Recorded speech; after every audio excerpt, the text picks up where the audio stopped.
We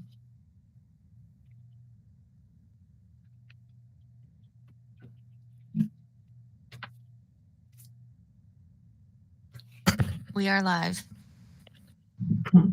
All right. Well, welcome everybody to the September 2022 meeting of the Asheville Urban Forestry Commission. My name is Amy Smith. I'm the chair of this illustrious group. So we'll do some introductions to start us off. I'll just go kind of around the commission members as I have you on my screen here. So we'll start with Sharon.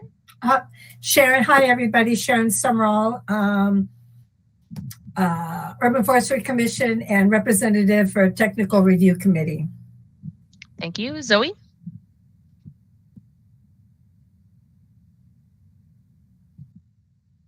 Zoe Hoyle, Urban Forestry Commission. Thank you. And Patrick? Patrick Gilbert, Urban Forestry Commission. And Dawn? Hi, Dawn Chavez, Director of Asheville Greenworks and Urban Forestry Commission Vice Chair. And Cecil? Cecil Bothwell, 8-year liaison as a city council member to the Tree Commission, and since then, a member of the Urban Forestry Commission. Thank you. Ed? Ed Macy, Urban Forestry Commission. All right, so that is our commission members here today. We have some city staff with us. So I'll start with Nancy. Hi, Nancy Watford, Stormwater Supervisor and Staff Liaison to Urban Forestry Commission. Thank you. Haley? Haley Mahoney, Development Review Specialist and Staff Assistant to the Urban Forestry Commission.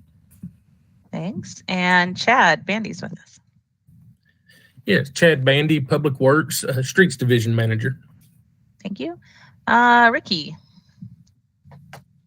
Zoning Section Supervisor. Thank you. Mark. Hi, Mark Foster, City Arborist.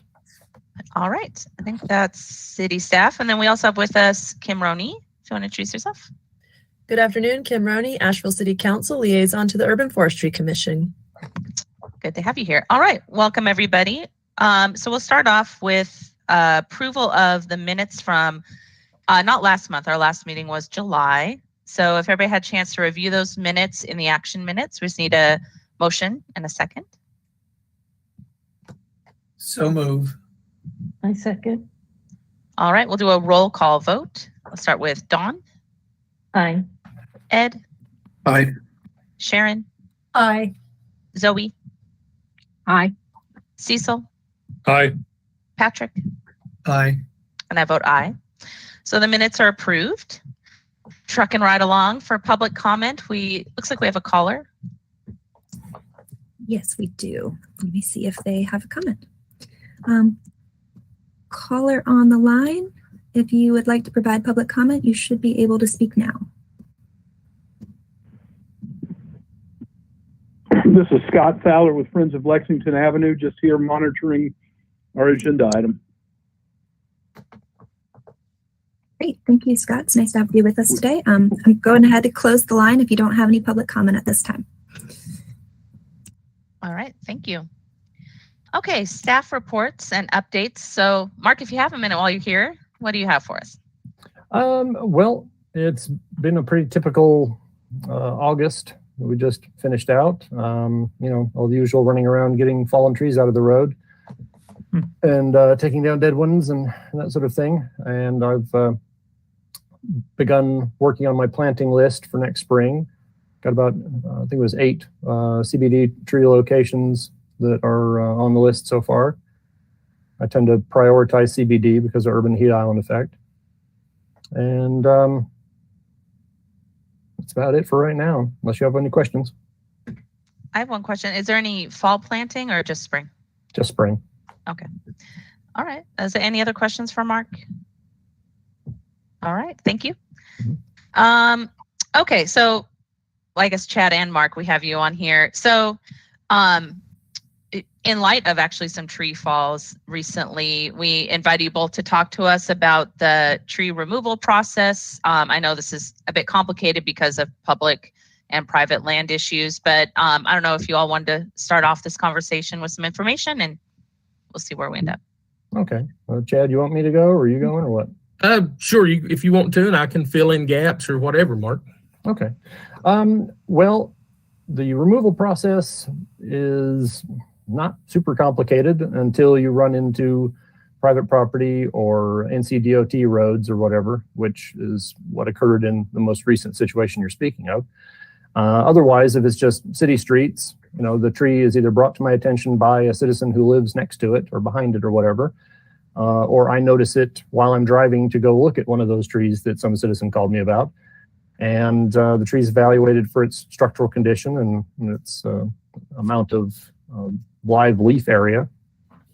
And if it looks like it's one that needs to go away, then a work order is generated by me, and the tree is put in the queue. And I've had essentially one functional tree crew for the last 3 years, so the queue is really long. And we work on them as soon as we get to them according to priority, and that's about it.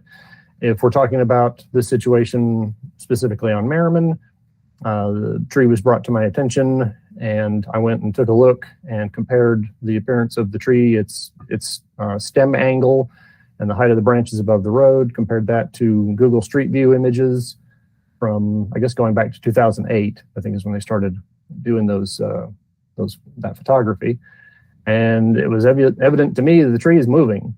And so I got in contact after a certain amount of difficulty with folks from the church, let them know of my concern. Though I later learned that somebody from the Forest Service, I can't recall if it was state or federal, had gone out there and done a resistograph examination of the roots and found them to be fine. The tree failed at the roots, so I don't know how much experience that person had with the resistograph or whatever, and I don't know if they did any kind of photography comparison. But yeah, the tree wound up failing at 3 a.m. Luckily, because we can't really tell the state, okay, we're going to shut down Highway 25. We're also in the process of trying to reach out to DOT and trying to work out some sort of process by which we can coordinate on these things. It's not uncommon for me to absorb work on trees along DOT rights of way. For example, we just got done doing another year of deadwooding on the sycamores out at Beaver Lake. That's Highway 25. Those aren't my trees, but I don't want them dropping branches on passing cars and runners. So, I jump on that grenade. And so anyway, hopefully our attempts to communicate with DOT will bear fruit, so to speak, soon. And so we can work out some sort of process by which we can work with them on these situations. Does that cover everything? Yeah, let me add a little more, just I guess, complexity to this entire. So like Mark said, he was contacted and he reached out to the church because the tree was rooted on private property along Merriman Avenue, NCDOT, US 25. So within that same time frame, I actually received a call from a DOT supervisor that had been contacted by someone with concerns about the tree. And they immediately called me because this was actually one of the treasured trees from the treasured tree program. I don't know, 5-6 years ago now, give or take. And first thing he said, was, unless I'm directly directed, I'm not touching this tree with that sign on it. And I mean, I can understand why, because of that. And, with all the other complexities, DOT route, private property, so on and so forth, I picked up the phone, called Eric Bradford at Greenworks. I said, Eric, can you offer some advice here? Because it was one of the treasured trees. Eric made some phone calls. Then I think my next phone call was from Ed. I'm assuming Eric probably contacted him. And just like Mark said, the church had contacted someone to do some investigation of it. Turns out a resistograph. And verbally, we got a clean bill of health for that tree. I think Ed was promised a report that he never received. And Ed, was going to send that on to me once he got it. But I mean, if he doesn't get something, he can't send it to me. So within a matter of a few days after that, I don't remember the exact time frame. Like Mark said, the tree fell at 3 a.m. Thank goodness it was 3 a.m. on Merriman Avenue, not 3 p.m., which would have been tragic. So really what, in post conversations with Mark and Ed and I talking about this situation, Ed's suggestion was maybe we come in front of you all today, kind of like the old, I don't know if anyone remembers, maybe Cecil, you may, but the old Citizen Review Committee, I think is what it was called, when there was a call on a tree to cut or not cut, and somewhat controversial. And I know this one's in hindsight, and there's nothing we can do about putting the tree back up, obviously.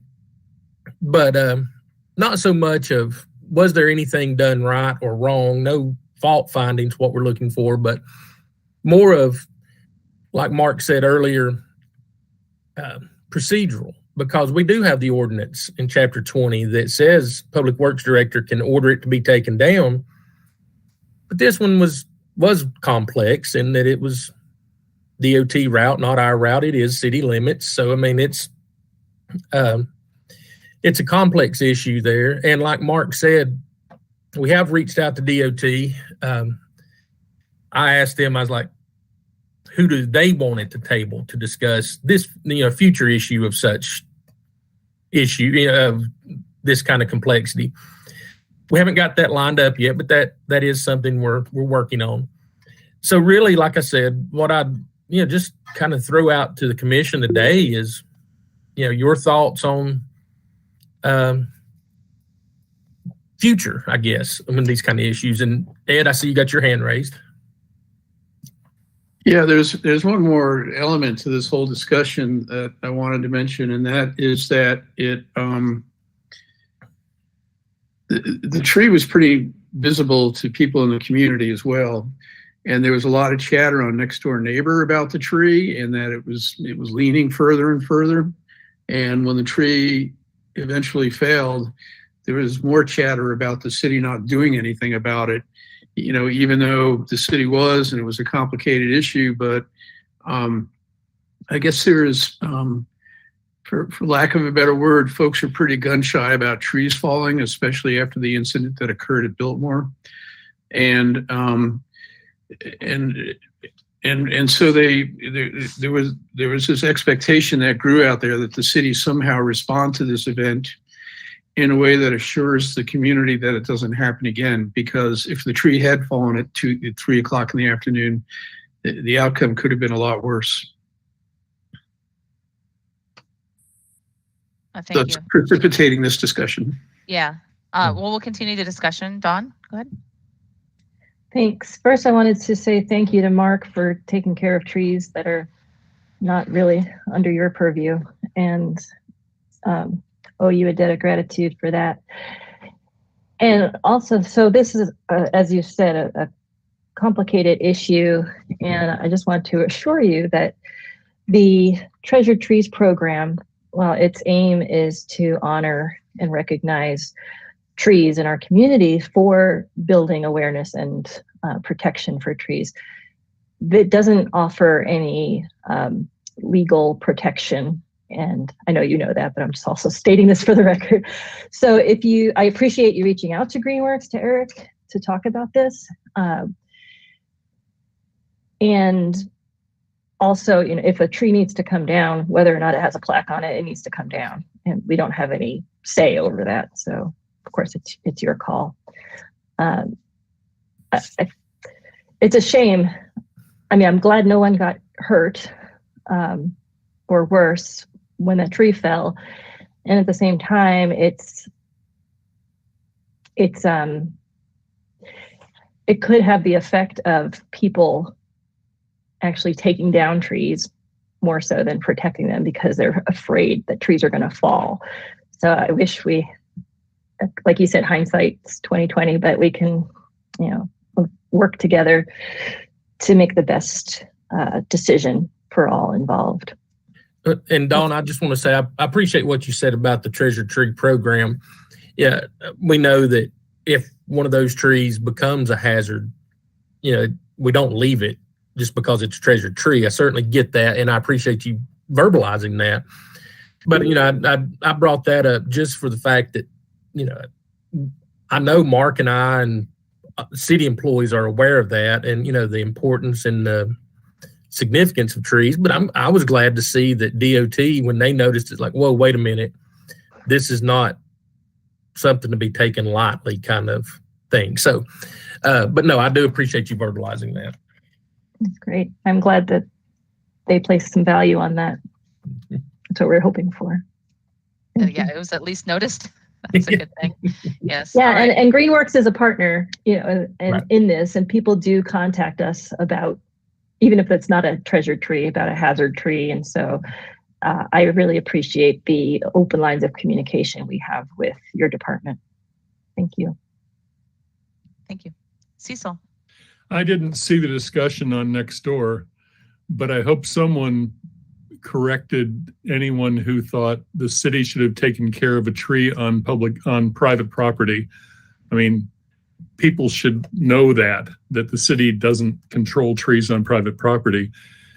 The other thing is, I have, as I mentioned just ahead of the meeting, to those of you who were here just ahead of the meeting, I have immediately confronted this in my own property, the question of whether to try to save a tree or which could be maybe cabled and maybe saved, or have it cut down, because if it splits, it's a double trunk that's splitting at the bottom.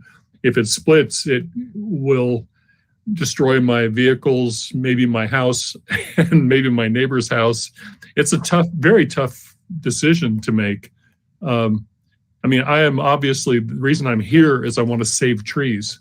I particularly want to save my own trees. And I've got a magnificent old walnut tree that is a threat. So what Dawn was talking about, will people be moved to take them down rather than save them? I'm hung on that right now. Thanks. Yeah, it's never straightforward with these, they're living creatures. All right, Sharon. So this brings me to, we cannot possibly know all the complex questions or answers we're going to get through here, but it brings me to chapter 20 and putting in there, I don't do social media, but I will answer tree questions on Nextdoor, and I did read about that. And I was following it and saw some email stuff going on and knew that behind the scenes there was a whole lot of stuff going on.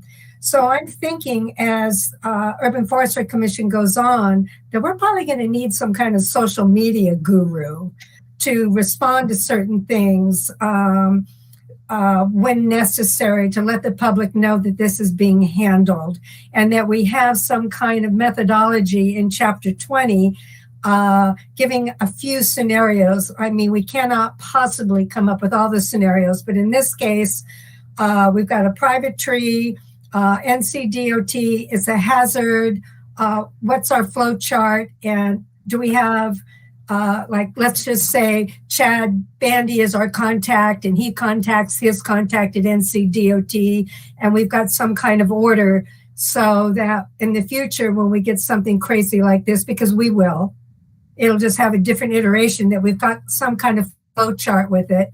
And then for me at the bottom of this, social media is, I don't do Facebook or any of the others, so I don't know, but I do believe that, like me on TRC, we may need somebody that monitors our social media to come if we need to. I don't know if we need to or not, and let the public know that this is being handled. I'm not sure that's necessary on our part, but it's a discussion I think we could have. So that's my 2 cents on that. Thanks, Sharon. Ed, go ahead. I don't know if you're going to talk about the idea of a review of the situation. There's really two issues at hand. The first is what Cecil was alluding to, and that's, does the tree stay or does it go? And there's a very good process or protocol that exists that should be followed, and it's based on national industry standards, ANSI A300 Part 9, which is the risk assessment standard. And Mark is familiar with this. And Mark, you're track qualified, aren't you? Yeah, just renewed. Okay, and I'm track qualified, but when there's an issue at hand, that protocol should be followed, and it basically answers the question: should the tree be removed or not, based on the likelihood of the tree's failure and the consequences of that failure, and whether or not that risk can be mitigated some other way. So there is a decision process there, and with future revisions to Chapter 20.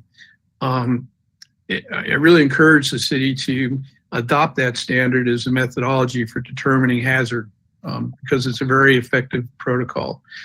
The second issue is when we're dealing with multiple ownerships, in this case, private owner, DOT,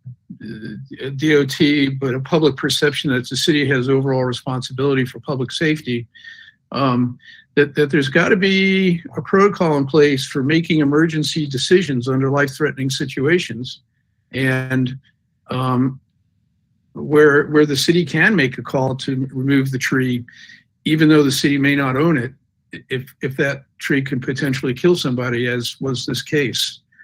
And again, I think that as Sharon was suggesting, that requires a rapid form of communication, a communication tree, but some way to move quickly and mitigate this risk when it exists. And again, that's a revision of Chapter 20, I think. Thank you. Mark? I routinely send out certified letters to private property owners who have trees that are determined by me to be a non-tolerable risk next to our roads. And if they take no action, we remove those trees. You know, there's nothing gets in our way when it's our road.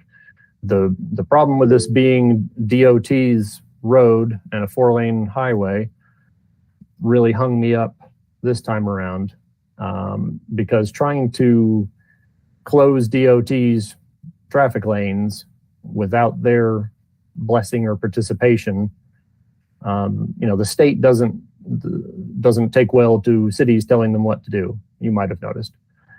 And so that's where I really want to have some sort of communication and process protocol in place with DOT, because I want us to be good partners on these kind of things. I mean, one, so that, I'm not necessarily taking care of their work for them, but also just to keep people safe.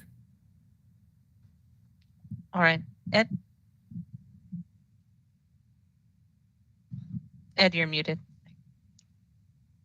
I think there's got to be some sort of rapid response element to this too. Sometimes waiting for certified letters to get delivered and people act and, get estimates through trees, and that process can take weeks, where clearly this whole series of events transpired in about 2 weeks. If not, well, I know from when I first looked at the tree to when it fell, it was about a 2-week period. So maybe a discussion with DOT on how we can act quickly in a situation like this. And the city needs to think about it. Is a certified letter enough? Do you redirect traffic? Close at least a lane? I mean, I don't know what the answer is to that. All right, Mark? No, when the situation dictates, we don't, stick with the 30-day nastygram.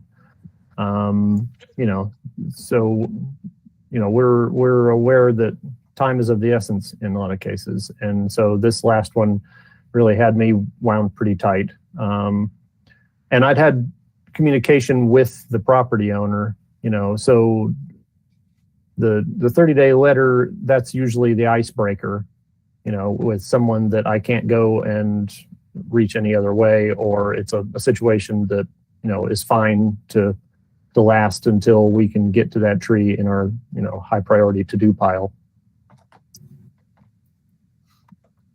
All right, thank you. Cecil? I'm thinking this can't be unique to Asheville.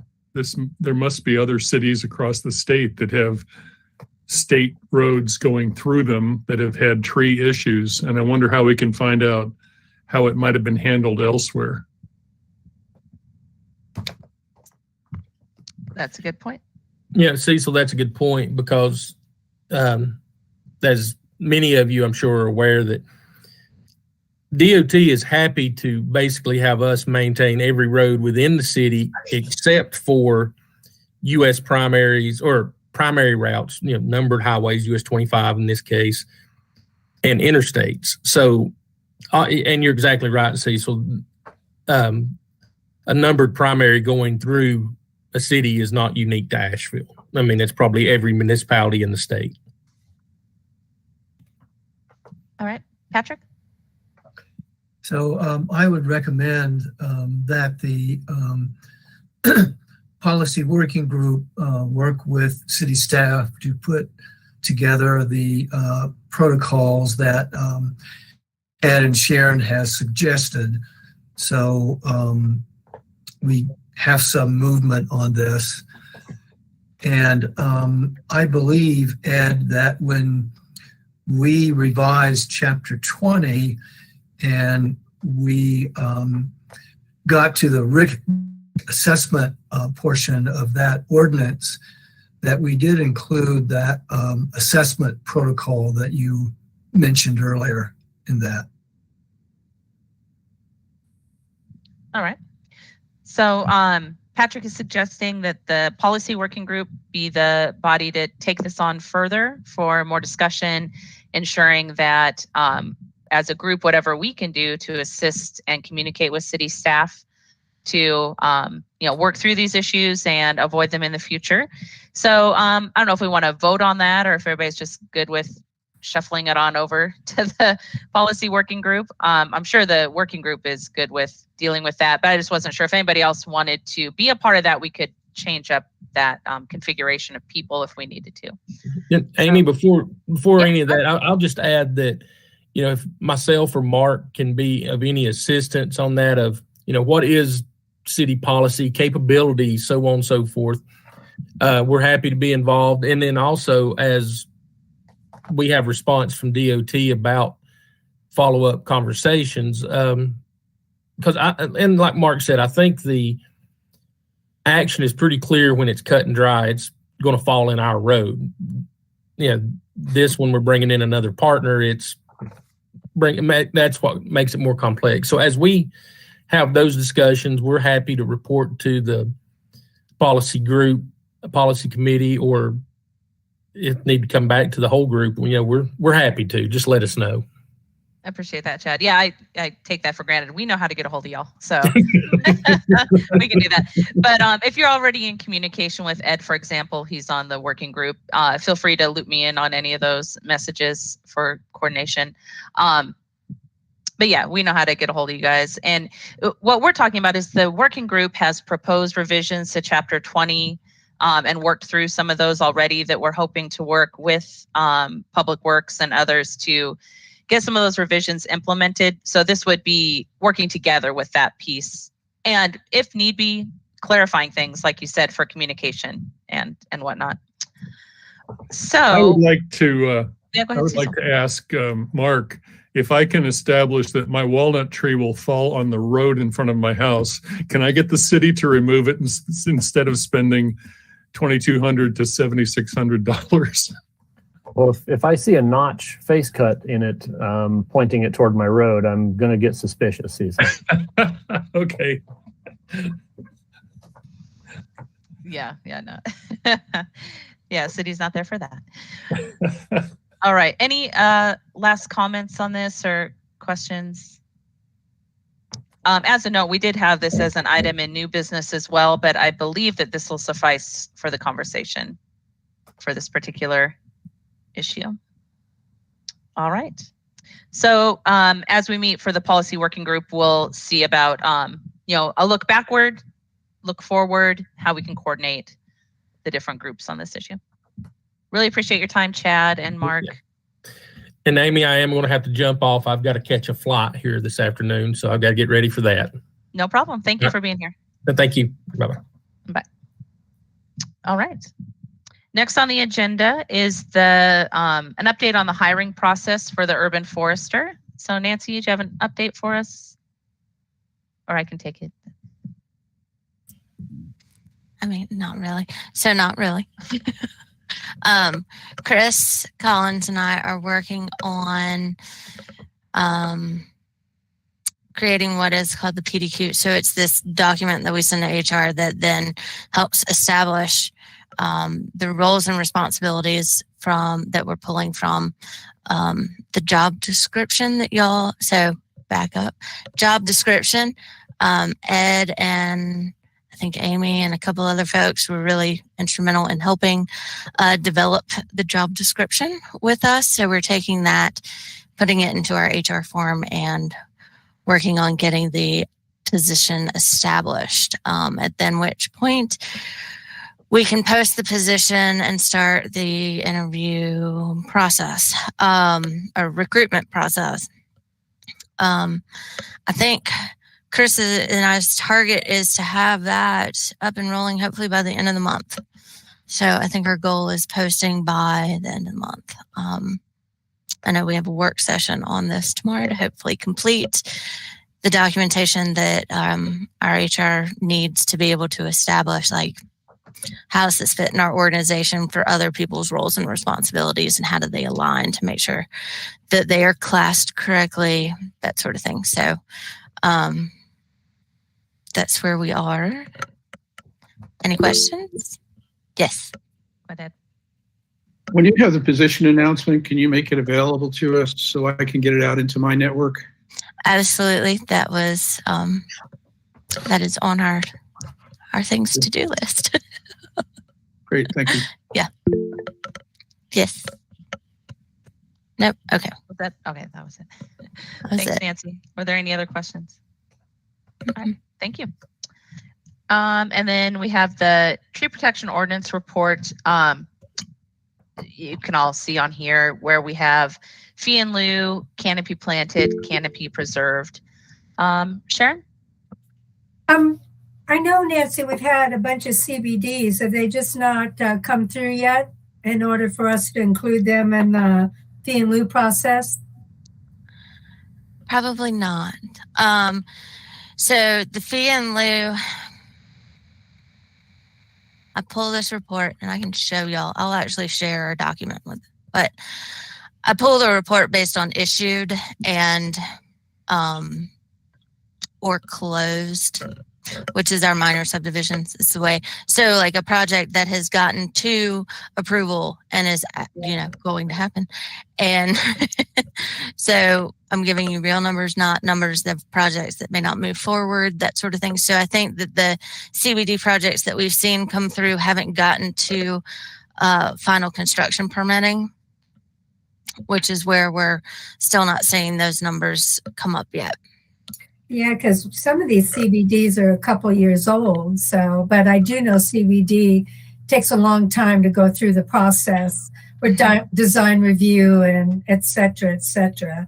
But that'll probably all happen at one time. That'll be a good chunk of money when we see that. And if you have questions on which projects, I can find out where they are. No, I just know that I've seen a bunch of them at TRC and just keep seeing 0, 0, and I just keep thinking that it's just taking a long time to go through.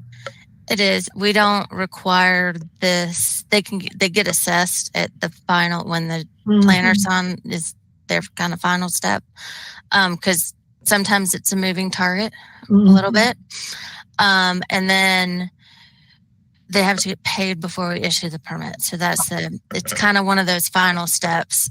It follows the same as our sidewalk fee in lieu and other processes where it's kind of that last thing before we issue the permit. Yeah, thank you. I appreciate it. All right. Any other questions for Nancy? All right.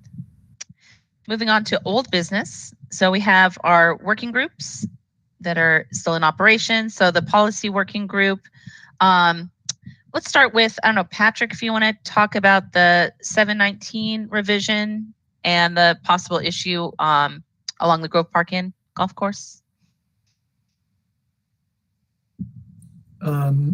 I saw that on the agenda, and I'm not sure what that issue is on the Grove That Park. was the one that you sent to me, where they weren't sure if it was a street tree violation or private property with trees coming down along, I think it was Kimberly. Oh, from Catherine, can't remember her last name. Sharon, do you remember? No, I don't remember did it come through on the email? I don't remember seeing this. Okay.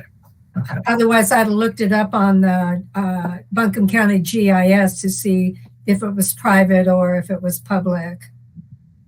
So I think we resolved that issue in terms of I believe that Mark Foster weighed in on that, and we, let the constituent know that 719 is not going to protect every tree in the city of Asheville, and that it really is geared toward new development. And so the last I heard from her, she reluctantly accepted those explanations. Ed, I don't know if you have anything additional to add.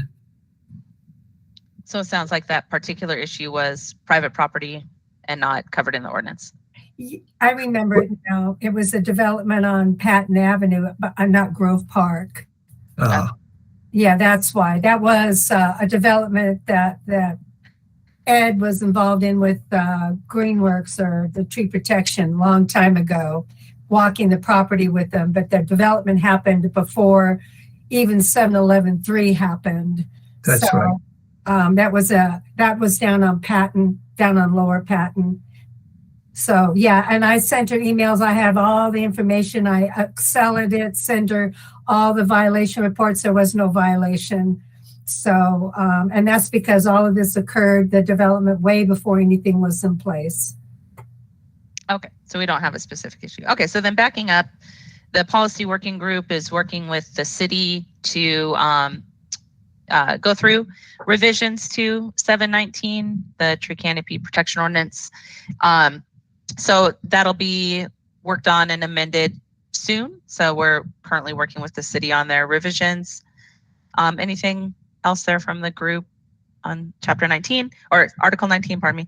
And then chapter 20, as I mentioned previously, we already have a revision ready and we have been in communication with Public Works as hopefully the primary city department to work on revising chapter 20. Patrick? Yes.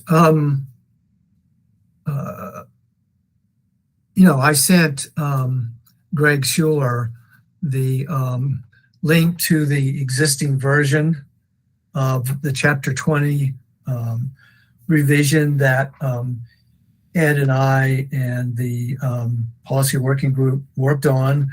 I didn't get a response from him. But responding to his email responses to you, Ed and I and the policy working did an initial revision of chapter 20 last year. And we had one meeting with staff from Public Works and from DSD to go over that revision. And as I recall, there were only two issues that were raised by Public Works. One had to do with our initial language that would allow the city to mediate disputes between property owners related to trees at risk, etc. And there was some legal concern by Public Works that the city should not get involved in those kinds of discussions. And then the only other they raised was we had replaced references to the Director of Public Works and the Director of Development Services with the urban forester. And Public Works said, that's a big assumption there. And they weren't comfortable with going ahead with any kind of ordinance amendment to the city council with that change because we may or may not have an urban forester. So on the basis of that, Ed and I went back and revised Chapter 20 again to address those concerns, which we finished in January of this year. So with the possible exception of heritage trees, and I honestly don't recall whether we got into that in that initial meeting or not, we've addressed the concerns that they raised. So, as far as I'm concerned, I'm not sure really what the holdup is on Chapter 20, other than we have a short meeting with staff from Public Works and DSD, and they give us the green light on that revision and push it forward to the City Council. Okay. Any other comments? Yeah, I'm not sure either. Obviously we can't direct city staff to conduct work, but we can suggest that this is a high priority, which we've been doing. So I'll keep that conversation going with Public Works and DSD. Kim? Yeah, just a reminder that within the role of advising the City Council on the matters in the mission of the Urban Forestry Commission, once a recommendation is made, I will happily carry it forward to the full council, but I haven't yet heard a formal recommendation made. Thank you, Kim. I don't know if anybody is so inclined as to do that right now. Go ahead, Ed. Yeah, I'm not sure that we're ready to make the recommendation yet. There's a couple of things we need to reconcile, particularly that heritage tree issue, which really crosses over into Chapter 19 as well, into the canopy amendment. So we need to create some. We need to rehash that, and then I need to double check the section related to trees at risk to make sure that we've got that language right. So the policy committee needs to circle back one more time, and quite frankly, I would prefer to offer the recommendation with Public Works buying into it. It makes it a lot easier. So we need a little more time. Yeah. Well, and it's so far it's been a positive email thread, the most recent communications with Public Works. So we just have to keep, I don't want to say pressure, but the urgency around it to keep it going. But appreciate that reminder, Kim. Thank you. Any questions from the rest of the group on the policy working group work? All right. The budget request working group. So we actually haven't met since we had approval of the urban forester at the city council meeting in July. So we met right before, I think. I'm confusing the dates probably, but regardless, we had made one big step forward with the urban forester being approved and hired in. One thing about that, I was in a meeting that somebody suggested that the urban forester's contract was just for 1 year. And I talked to Ben Woody and clarified that it is a permanent position. Obviously, it's funded 1 year at a time. But if you hear any chatter out there from the community that have concerns that it's not a true commitment from the city, that is not true. It is a permanent full-time position that'll be hired in and ongoing. But that leaves open the question of, do we have more requests that we want to continue the budget request working group going forward for next year? So I wanted to open up for discussion if we're ready to talk about that now, or if we wanted to, possibly think about it, or anyway, where are you all at with future requests for next spring and summer. Keep pushing. I agree. For what? So that's what we have to talk about is what is the next priority that we need to ask City Council and the city to fund? Dawn? Urban Forest Master Plan Yes. and tree inventory.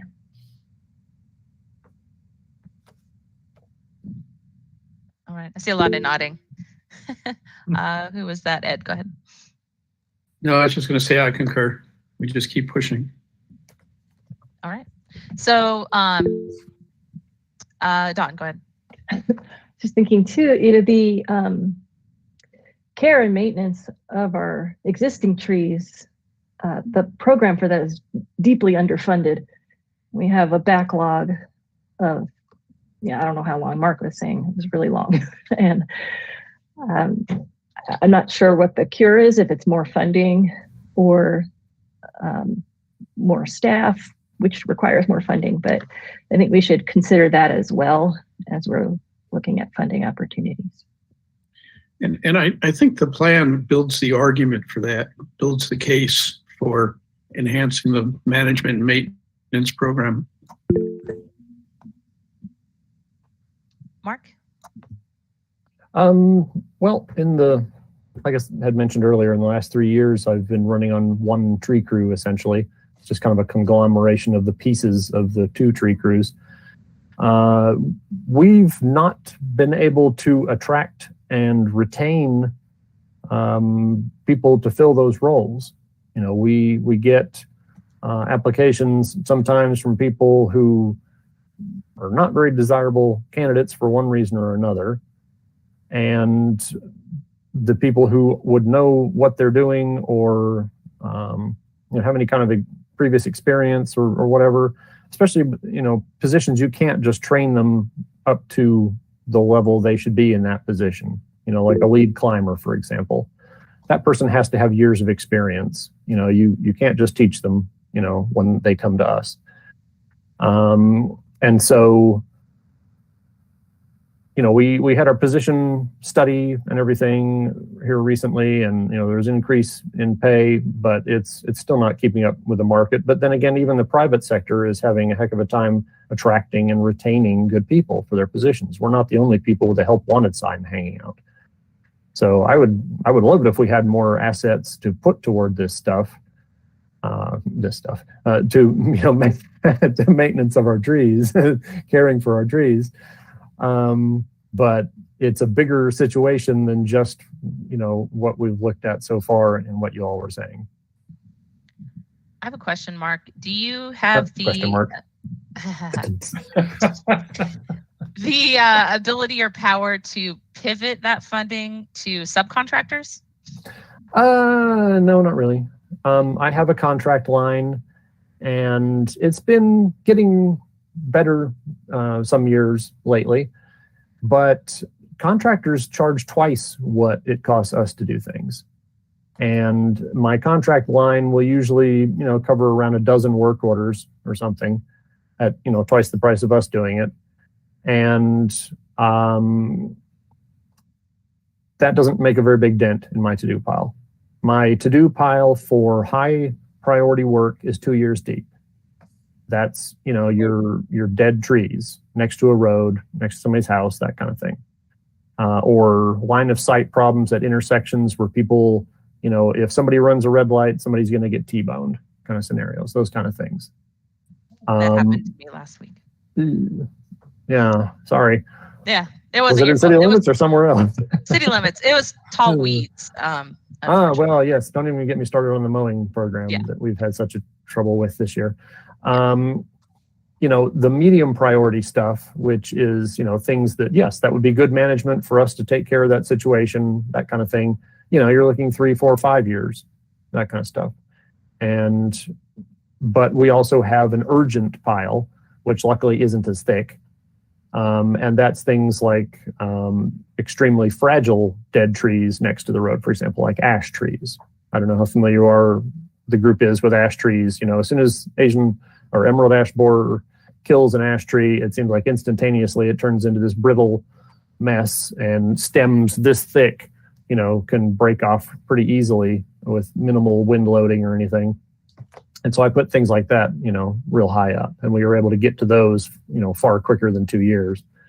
And then there's just stuff that just falls out of the woods, 3 times a week, or, a lot during thunderstorms, that we can spend all week cleaning that stuff up after a thunderstorm. And that's putting us another week behind on dealing with the things we really need to deal with. So I would love it if this stuff was faster if I had more people, but we got to figure out a way to attract them, is, the punchline.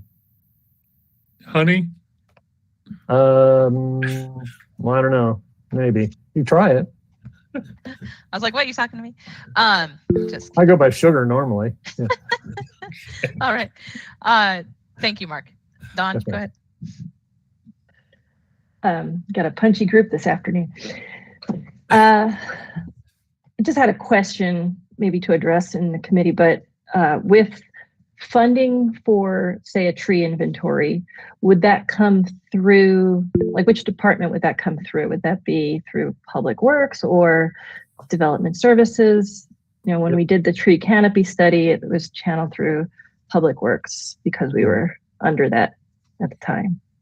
Well, if the inventory is of trees on city land, then it could come through Public Works or possibly through Parks, but I would anticipate it through us.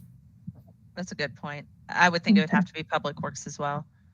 Okay. But good. I hadn't really thought about how that part would work. But so currently, if I remember correctly, the budget request working group was Patrick, Dawn, Ed, and Cecil. Does that sound correct, everybody? If y'all remember, you were on it. Okay. Yeah. Did anyone want to discontinue participation in that working group, or is everybody good there? Y'all are on it? Okay. Patrick, do you want to jump in? Yeah, I'd be willing to step off of that, have you or someone else take my place. That's very sweet. I am out of time to take on more. Obviously, I'll be working on that in the background with my current role, but personally, I won't be able to. But, this might be something that we'll get to it farther down the line, but we are missing one member when parents step down. So perhaps our new member will have some time to pick up on some of these initiatives. So it's up to you, Patrick. We don't have to have 4 people on a working group. That's just the maximum. Glad to stay on and share the workload until such time that I can be replaced. Okay. Sounds good. So obviously the budget request working group can formulate your work and plan as you see fit, but it sounds like the urban forest master plan as a whole, the tree inventory as a subset or potential separate piece to the plan. And I do like the idea of at least talking about how to help the city with care and maintenance of existing public trees. So, but you guys can work on that. We have a little bit of time, but as we know, it comes really fast when we get into the crunch time of budget requests next year. So, yeah. All right. Good. Okay. Which actually brings us to the last 2 working groups, the Fee and Lieu and Urban Forest Master Plan, that are Zoe and Ed and I. We met a couple weeks ago now. And we talked about, with the Urban Forest Master Plan, in particular, that tree inventory being, really the next step. It can either be bundled with the plan. Typically, the contractors that help write and formulate and coordinate an Urban Forest Master Plan also do tree inventories. Many of them also have the software that helps manage those inventories going forward. So that would definitely be a piece of it. It could be broken out if City Council so choose to fund part and not the whole thing. That could be a piece on its own. But we definitely agree that that is a recommendation for funding. And as a group, we're also working on a scope of work for an urban forest master plan. Not every single detail, but what is the broad outline and the key pieces that are necessary, so that we have that as a document for this group, for the urban forester, and moving forward for talking points for a budget request. So we'll get that shaped up before we need it for budget request time. And then for the fee in lieu piece, we talked a lot about, what would we do with this money? What are some of the top priorities? We talked about, what we've talked about in this group a lot, the land acquisition, tree planting, things like that. The other piece of it, though, that came out of that was what we don't have as a city is a framework that can be used to make those decisions. And so that's something that we're going to try to at least get something together. This involves many departments, many stakeholders. Anyone, when you talk about money, 10 people will have 10 different ideas on how to spend it. So a framework will be the help, right? How do you make that decision? So Sharon? Yeah, that's what I was going to suggest. The last council meeting, I don't know whether Kim will remember it or not, but we had a major development come through that they were showing to the city and what they were going to do. And Councilwoman Sage Turner asked if fee in lieu monies could be used for the trees. And she wasn't aware that 711.3 would apply and 719 would apply. And so I thought it kind of an odd request that she would ask if they wanted to use fee in lieu money. And he said no, because it was obvious that he didn't know fee in lieu money, and nor was it an appropriate question for the development process, which got me to thinking that do we have a framework?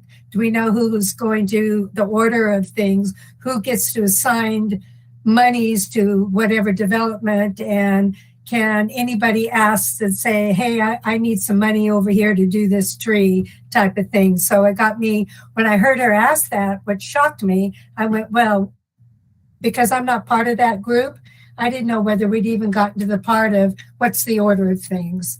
So I was glad to hear you say that, so that we could inform everybody down the road that this is not available to anybody to just ask. We have major criteria that have to go on. Not that you can't ask or we don't want you to ask, but it's got to fit into the parameters of what it was designed for.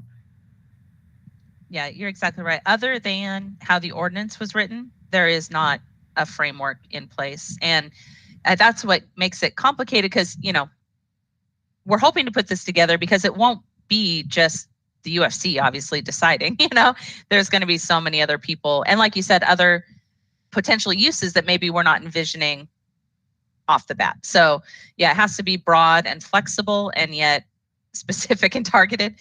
So we're going to see what we can put together. And then we definitely will bring it to the whole group for input. We want it to be something that can be taken to the rest of the city as something that could be adopted. So, but it's coming. It's not going to be fast, but if anybody has ideas, if you're up late at night and something comes to you about how this might work, send me an email. I'd love to know. Kim. You may already have this on your to-do list when you're reviewing fee in lieu, but has it been under consideration that if a development commits to fee in lieu and then for whatever reason the project doesn't go through to certificate of occupancy, when will there be a notice sent that fee in lieu is no longer going to be going through the pipeline would be, I think, an important matter for consideration.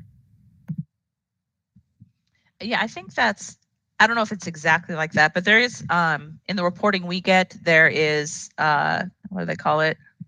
Paid and assessed. So there are categories of probably coming and already here. So yeah, I personally don't consider it to be there till it's there. So, but yeah, exactly. Good point. We can't plan for money that is not there. So, any other questions or comments on fee in lieu or the urban forest master plan? All right. Oh, one thing about working groups. So I talked with the policy working group about having a lead or a communications lead, basically. I mean, I don't personally mind if there's a leader of every meeting or anything like that, but I do think there needs to be someone in each working group who is the communications liaison, primarily with me, so that we can report back like for agenda work and stuff like that. So I believe in the policy working group, that was going to be Patrick.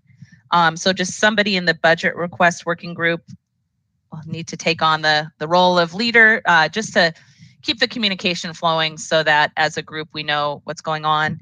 And then I'm happy to do that for the two groups that I'm in for fee and lieu and urban forest master plan. But that's just something it'd make it easier for me to know like who I can go to for an update for those groups. Patrick?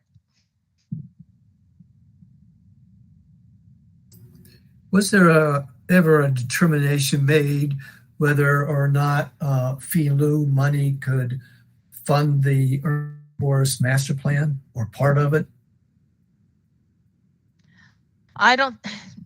No, not a yes or a no, as far as I know. It is generally, what in our interpretation of it, it's possible. But when it comes down to practicality, I don't know who will say yes or no to that. I don't know, that doesn't really answer your question, but I don't think an official determination has come down on that. Well, who makes the final decision on how that money is spent? Nobody. That's exactly the whole problem that we're talking about. There isn't. There is absolutely no procedure in place. Okay, thank you. And that's what we're working on is there isn't a chain of command. There isn't a one person or even two people or two departments. Right now, it's just there. So that is the hang up. Cecil? When Patrick steps out, I'd be happy to be the communications link for the policy working group. Well, you can take that on right away because Patrick was for the for policy, but for budget requests, are you talking about then? For Say Cecil? again? What? Sorry, you're on the budget request working group. Is that what you were? No, saying? I think you took my place on the budget request. That was just temporary. Oh, if you want it back, you can have that. Okay, I was suggesting on the policy working group, if and when Patrick steps out, I would be happy to become the communication link to you. I got it. Well, I'm on that one. Appreciate that. But yeah, we'll see. Right now we have 4 on that one. Okay. But yeah, Whatever. but if you're good with still being on the budget request group. Oh, I'm happy to be. I didn't realize your presence was temporary. Yeah, I only did it so that we wouldn't have a quorum on a couple of those meetings. Gotcha. Yeah. Okay, so I'm back on. All right. You're on. Yeah, you're on. Thank you. Zoe? This may be sort of an off the wall type question, but when we were talking about the urban forest master plan, Ed mentioned that there are funds in the Inflation Reduction Act for urban forestry. And so I was wondering if we were to pursue some of that funding to fund parts of that plan, who would actually apply for that type of grant? I mean, would it be the Urban Forestry Commission or would it be a city entity? And is that a possibility? I believe it'd be the city. Ed, do you want to take that? Yeah, there's $1.3 billion in the act to be spent over a period of 10 years. And I had a conversation with the U.S. Forest Service just last week, and they told me that their intention is to target larger cities, major metropolitan areas first with the funding. So, places like Atlanta, New York, Los Angeles, Chicago, but there'll be subsequent waves. I don't expect that we'll probably see money for a year or two coming out of that, but then subsequently we will. And the money will be delivered through the U.S. Forest Service to the state forestry agencies, so the North Carolina Forest Service, and then subsequently it'll be available to grants to cities and nonprofit organizations. So in this case, Greenworks would partner with the city of Asheville for the funding. I wouldn't wait on the promises of that money being available, and the money is matching funds, so the city would have to either ante up anyway, or we'd have to use a lot of volunteer hours. But when you use volunteer hours for a project like that, you begin to compromise the quality compared to what you'd get with professional resources. So my advice to the group is that we just push ahead looking for funding to do this locally. And if that other money comes available, then we'll be able to fund implementation of the plan. And it'll be to our advantage because we'll already have a plan in place. So. Seems like a lot of colanders between the feds and us, and we won't get much spaghetti. Not right away, but it's possible, and it's really to our advantage. And I think one of our arguments to develop the plan, because the money will be coming, and we'll be better prepared if we do have a comprehensive plan. We'll be ready to know how we need to spend it and where to spend it best. So, good, thank you, Dawn. What do y'all think about having a fund development committee as part of the Urban Forestry Commission? That, I don't know if any other board or commission has such a thing, but it seems like there should be coordination, and probably beyond just Greenworks, for in partnership with the city to apply for funding to help support this. Not all the funding will come out of the city's budget. That's why we've been waiting so many years for the urban forester and urban forest master plan. But if we could raise money jointly, that might help speed things up. The city is a nonprofit organization and therefore qualifies for grants and so forth. I think that's a good idea. There's no fundraising person or position in the city, right? That's unusual. I think there is. I mean, I think there's some know. function, because the city does get grants from places. Right. A lot of I don't know who that is. A lot of departments will apply for their own grants. At least that was my experience working with the Office of Sustainability. Like, we would apply for our own grants. So there's not like one dedicated person for the entire city when it comes to grants.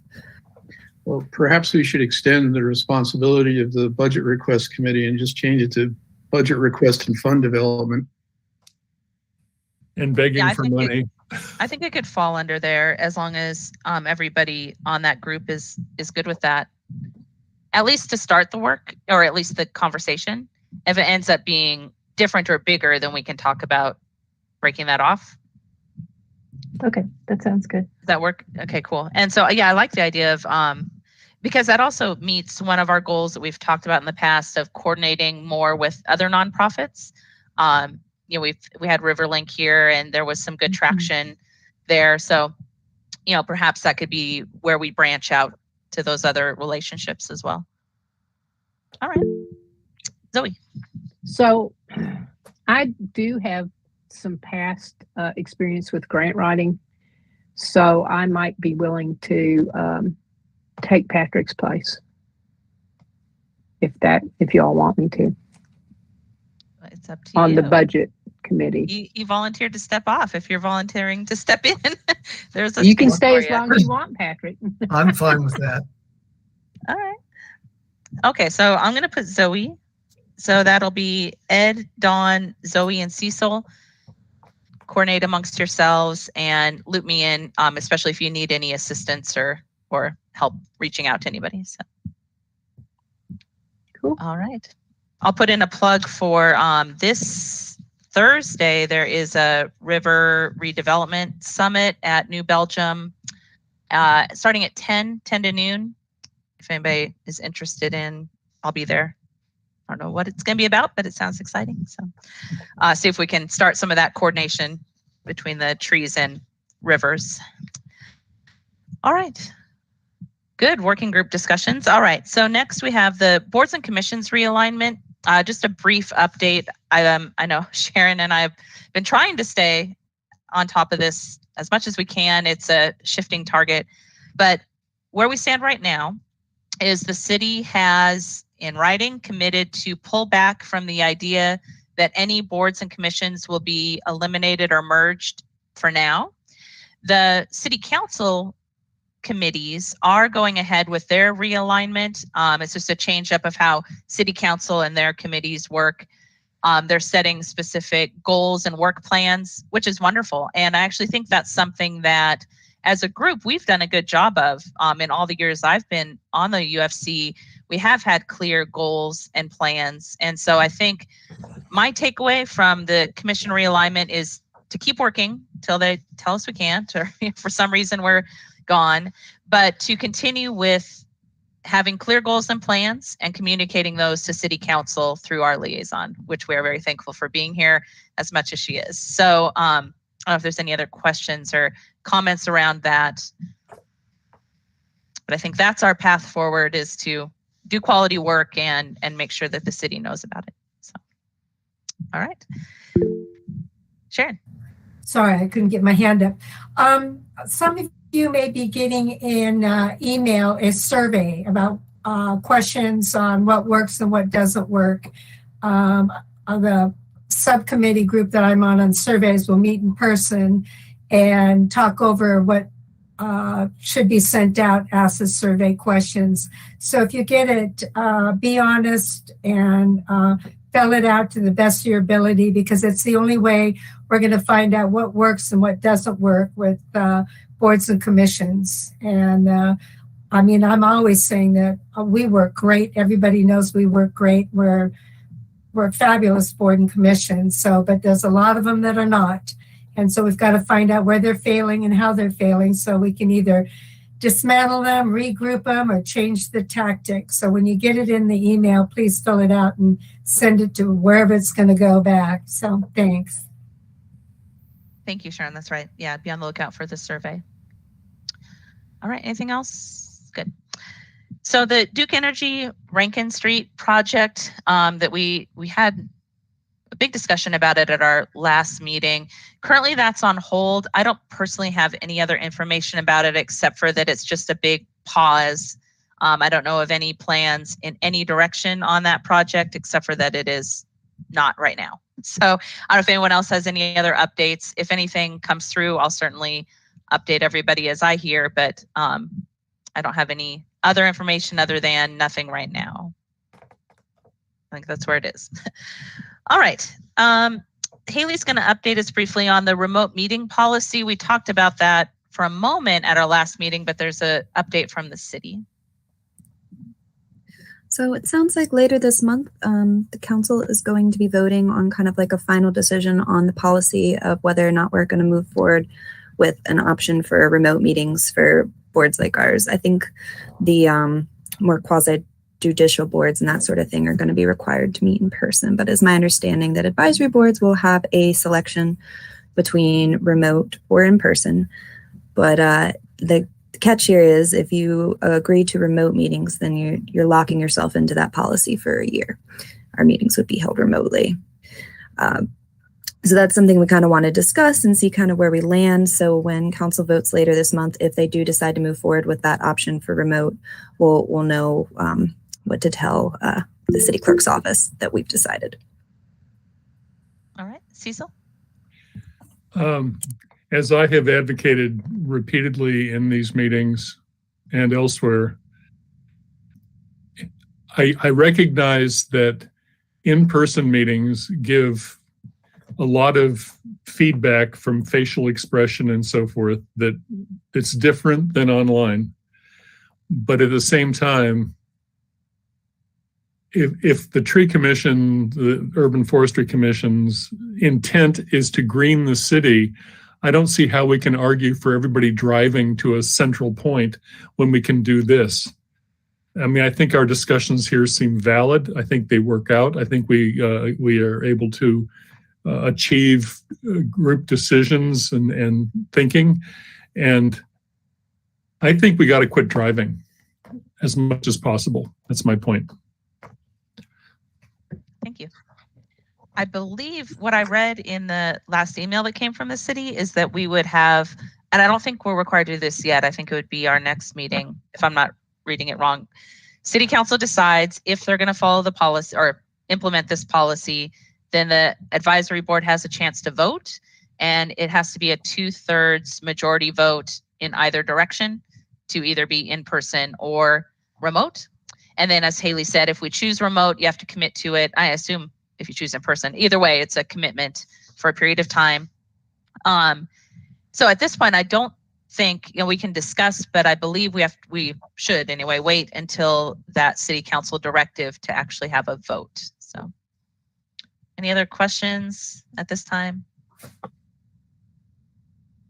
All right, we'll wait and see what the council decides, and then we can decide for ourselves. So in the meantime, just decide where you stand personally on what you prefer, and we'll talk about it at the next meeting.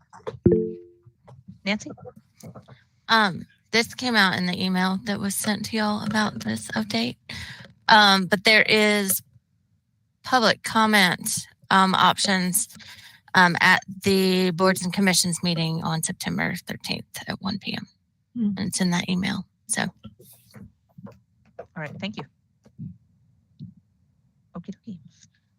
All right, last old business, steep slope tree removal. Obviously, we talk about this a lot, so we put it in old business. So it's such a can of worms because we're typically talking about private property, but there are specific ordinances that require certain outcomes in steep slope. But when there's violations, it's not exactly clear. That's where it gets muddy. But Sharon, did you want to talk about the specific issue that came up, and we'll see if there's any action we can take as a group? Yeah. Ricky, are you still there? I see your shining face, but not in person. Yes, I am listening all along. I know, you can't escape me. I do know that in the last meeting we talked about a lot of the planners like Elk Mountain may not know that is a steep slope because it's kind of plateaued on the top. It's not like Bowcatcher Mountain, it's up or down. So unless you read the plans and know that it's on a steep slope, it won't be a specific notation. So therefore a planner may not know. And I think is what may have happened on Elk Mountain. I'm not sure that they had to do a design for trees that they had removed. And they just went in and they got an okay to remove trees just at the footprint, but they moved trees outside of their footprint. And so that means it's a violation. Again, it's kind of like our sunset problem that we had. How much of a violation? What were the levels of disturbance that are allowed? Because the plans for a single family dwelling are generally not as detailed as they are for more complex plans. And one, personally, I'd like to see that change when it's on a steep slope, have more what is required, and that the new planners that are coming in know what those requirements are. And I think working with Ricky that he's making some changes on this, and I don't know whether we need to do another subcommittee over here at UFC to draft up what we think is best that the city can use. I don't know whether you want us involved or whether this is an inside job on yours. And then I've got the questions on also what was the outcome of Elk Mountain? So that's a lot of stuff from Sharon as usual. That's fine. So Sharon, I think you're right with what you said about Elk Mountain. And so I clearly we went out there, me and Kathy went out there and done a walk of the site, got down in there, and there was not anything malicious. I'll say that with the intent of the owners that are actually building the house. So it's actually owner builders. They let us walk the site. One thing that came to light and when me and Kathy were walking this site was that, people do draw these plans on flat pieces of paper, and intended to or not, it seems like sometimes we get forced compliance. Like they show literally when you started looking at it, they allowed 2 foot of grading around the foundation wall of a house, which when you walk the site, that's impossible. There's no way to really do that on flat land in Wilmington that you'd probably grade 2 feet around a house. Right. So I think we need to go back and probably try to figure out a way to say, you need to incorporate into a site plan that it's 7 or 10 feet from a foundation wall, that you have to spec out a grading area that's at least 7 or 10 feet from a foundation wall. And then that is your assumed grading limits. You can't just dash out a line. And so the plan was correct, but it wasn't feasible on the ground. And so they did, it really did, Sharon. They tried to stay very tight, but there's just no way that you can grade and dig the footers that you need on a slope and not have tree roots come out or something being impacted. And so we did, I think in the end, they're about 1,500 square feet over because there is a big right of way. And some of the area that was graded was in the right of way, so that doesn't count. Mm-hmm. So it does make it look larger than it actually is, because I was very concerned when I heard your complaint. Mm-hmm. When you take pictures, it looks very big, because I've seen pictures from Kathy. When you get down there and walk the site and look at the plans and you start looking up from the bottom, you're like, it's not quite as bad as I thought it was. And so we're going to be working with them to try to get some sort of remediation. And I'll pick back up with Kathy. We've had some staff turnover. I'll just tell you what part of the reason why me and Nancy hadn't got Urban Forestry. We've had several people quit. We've had delays getting HR. And so we're trying to, now we're moving a lot of people around. And so it's just been one of the things that we've brought on a new enforcement coordinator since we met last. Mm-hmm. So some of those duties that were me and Nancy solely have shifted over to that enforcement coordinator. So a few things have happened in the past couple of months. That's been a lot that's been going on. So I'll check back in, but there is remedial action that is need to be taken to say that. So it was a violation. Remedial action is needed, but we appreciate being made aware of that issue. Real quick before Cecil, is there anything that we can do to offer, to tighten up the plans for the single family dwellings so that they know? I mean, I know it was a homeowner builder, and I know a lot of the problem was related to that. I also know because they were deep down in that gully, they had to get equipment in and out. To get equipment in and out, they had to remove a lot of trees to get access in and out of there. So I do know that they had some access issues as well. So is there any way that we can make it easier or make the single family homeowner that's coming in and building in these areas? It's happening on Bowcatcher everywhere, where they're taking the trees out in steep slope zone B and taking everything out, and are going to evidently put things on pylons and caissons like my house is, and cantilever out so they can look at Innsbruck Mall. So sorry to throw that in there, because he took out hundreds and hundreds and hundreds and hundreds of trees to do that, which is his right to do in a single family dwelling. But was it within the scope of steep slope B? I doubt it. I called you in the beginning when he did it. I told the owner that if he went down and did his plans and did it within the steep slope criteria, he wouldn't hear from me anymore. Do it right, and you won't hear from me and ask you, do you have permits to remove these hundreds and hundreds and hundreds of year old trees on here? So I think that's education, I suppose. I think education, as you said it, and making us aware, and also letting any community groups that are interested in knowing about tree removal, that they can contact us. Because I had over near Park Avenue and South Asheville, down in near Gerber Village, that area, there was confusion around, can they cut a tree down? Do they need a permit to trim the tree? Like what's going on? So there's a little bit of misunderstanding, or 20 different people have 50 different ways of understanding what the rules might or might not be. So I think just like y'all are doing, redirecting people to talk to us directly so they can get that information from the horse's mouth. And also letting them know that, I told them I'd be willing to sit in on a Zoom meeting even if it's after hours, that we'll be glad to help do a little bit of education and talk about specific problems or what is right, what is not. I'm not an arborist, and hopefully we'll have one. And I think also we need to go back and Nancy can talk further, maybe figuring out like when there's an angle of the slope, like how much area around the footprint of the house should be designated as a grading zone. You can force it on a piece of paper and tell me you're only going to grade 2 feet and make it work by the numbers on the plan. But we need to have it just to say, no, I don't care if you say 2 foot. We're going to say 10 feet because it's a 28% slope. And if it's a 50% slope, we're going to say 15. So if there's a formula out there that we could just apply, quantitatively, that might be good information for us to just as a policy or ordinance, just to say, we're going to assume this. You can't force a compliance by lying to us on paper. And Nancy, you nodding your head something there.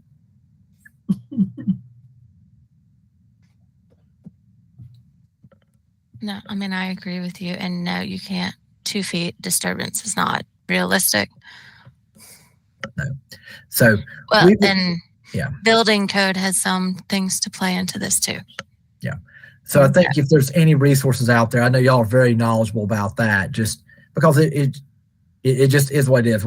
We occasionally run across, and that is what this case was, Sharon. I think that if the designer, they had very good plans, if the designer would have just like really just to put some reality on the paper, we could have got in front of, or they could have got in front of and moved the house position, done a smaller house, adjusted the design, cantilevered something, because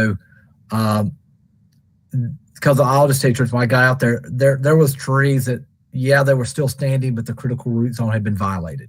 I mean, straight up, they're dead. They don't know it yet, but they're dead. And maybe they will recover because trees sometimes are resilient. We know that. But there's probably some compromise. So I think that's probably the 2 things I think we need to work on. It's just getting people connected to us directly in that. And then I know Cecil had something to say before we jump to Ed. Yeah, regarding reality on paper, when these kind of discussions come up about planning versus what's on the ground, I'm constantly reminded of 2 hotel plans that came before council when I was there.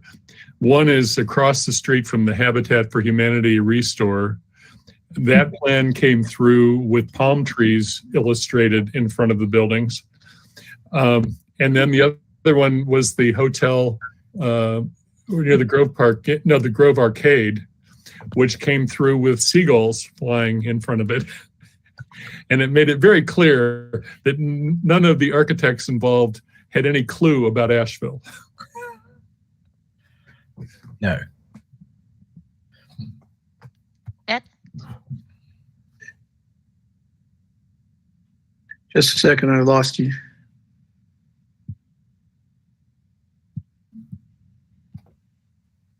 We still see you. We see you. Oh, he had to go. Okay, well, we'll see if he comes back on. So I guess other than talking about it and trying to help, is there anything else we can do for these steep slope issues? I guess they're still kind of case by case. Yeah, I mean, all in all, I'll say that I feel like that we get it pretty right almost on most of the times. I think we've Sam was doing a fantastic job in the review of that. And Sam's actually moved over to my shop as of 3 weeks ago or 4 weeks ago. But we have Tyler, who was working with me, who is now moving over to take Sam's place. And Tyler had some experience with grading and erosion control at the state out in the field, actually on the ground doing that work for state DOT projects. And he's been doing some zoning work for the past since October. So I think we're going to have a good employee in that steep slope review, erosion control review under Nancy's side of the house. But I think we just need to refine and get in front of some of these plans further, Amy. So we just need to tighten up maybe a checklist And maybe it's something me and Nancy try to work on the next few months and get that, maybe just see what y'all think of that. I think, but y'all keep pointing out these issues to us, and we appreciate that because it brings up concerns. Oh, yeah. Well, we can't stop that. But yeah, I think a checklist would be excellent. Anything we can do to help would be appreciated. Ed, you're back? Yeah, I'm back. I'm sorry. I was looking something up and I lost the screen. And yeah, I was going to suggest a checklist, but there's really two things that if they're shown explicitly on the plan, you could solve a lot of these problems. One is a very detailed grading plan down to 2-foot contours, which they should be able to generate. And then the second is a critical root zone overlay on the grading plan. So with those two elements, you'll be able to calculate the percentage of the critical root zone that's being impacted.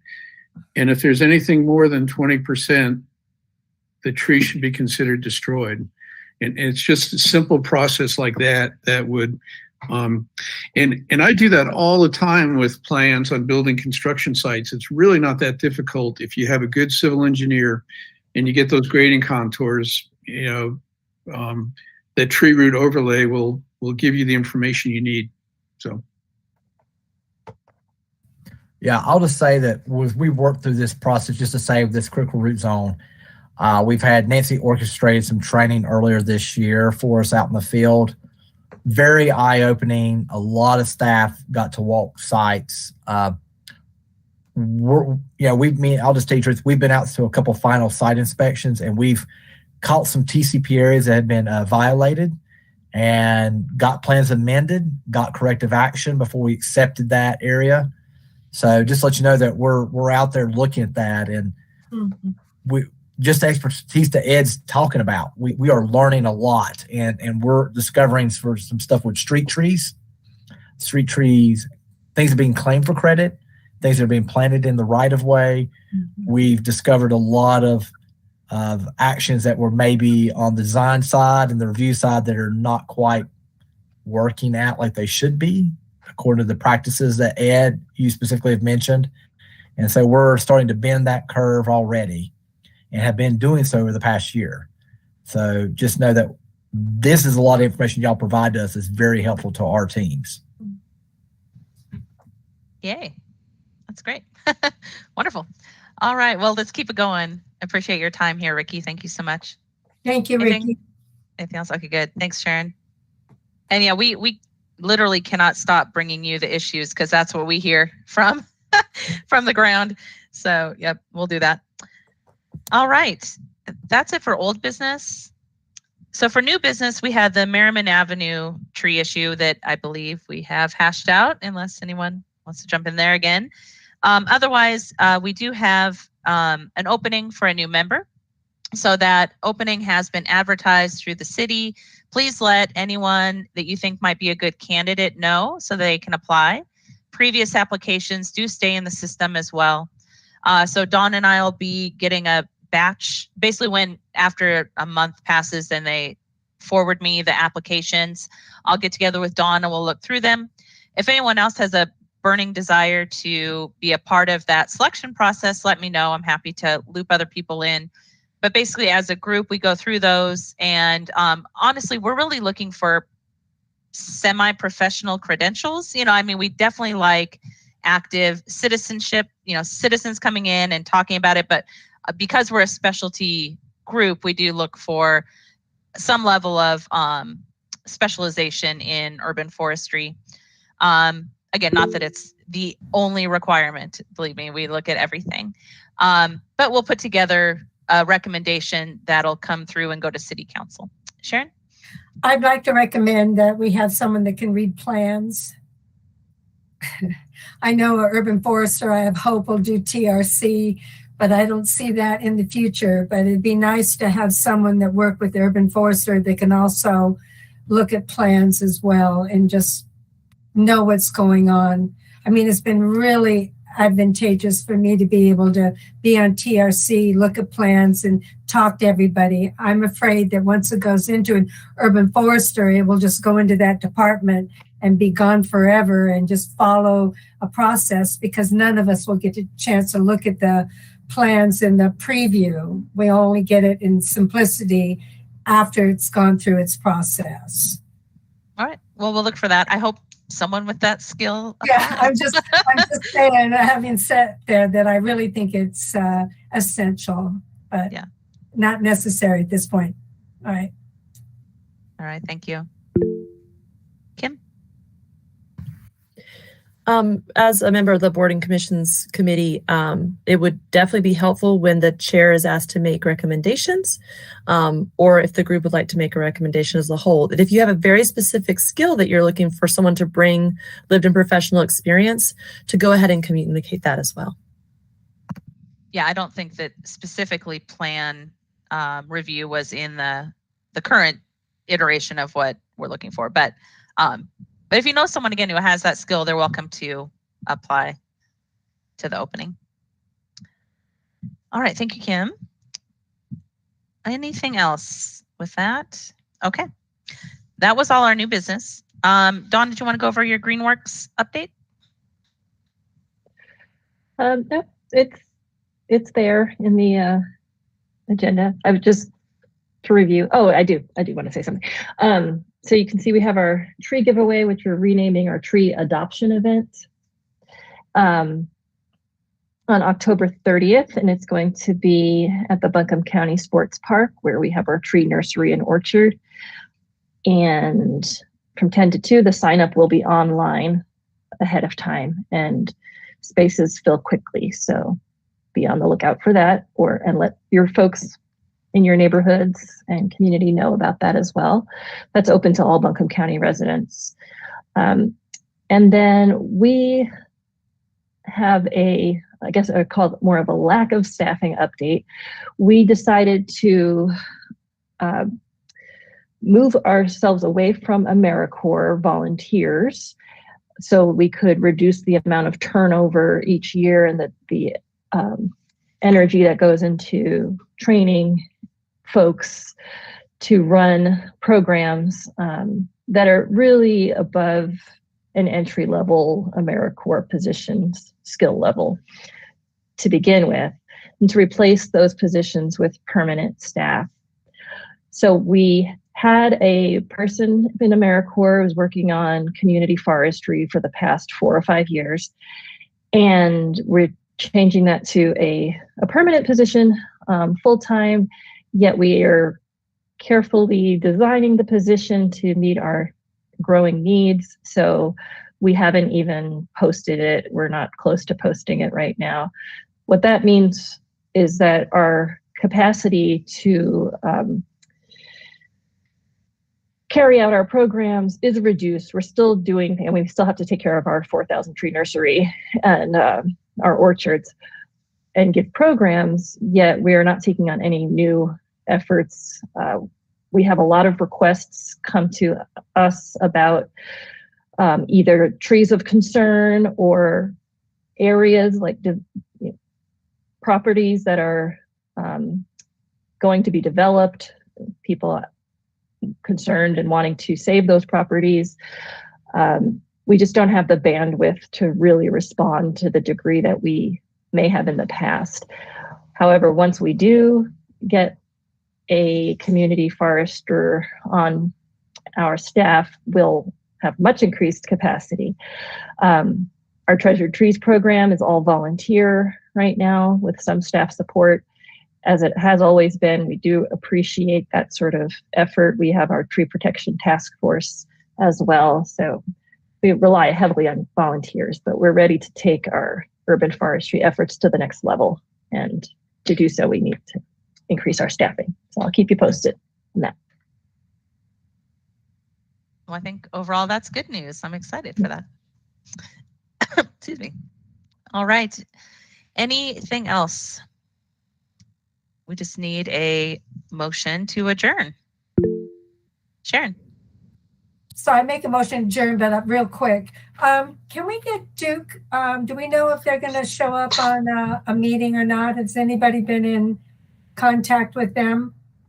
So thank you. When I was talking to Jason Walls about the Rankin Street project, he indicated that he may have someone who might be a good fit for our group, but I have not heard back. So I'll follow up again and see where that goes. But as of this moment, no new news on that front. Okay, thanks. I make a motion to adjourn. Is there a second?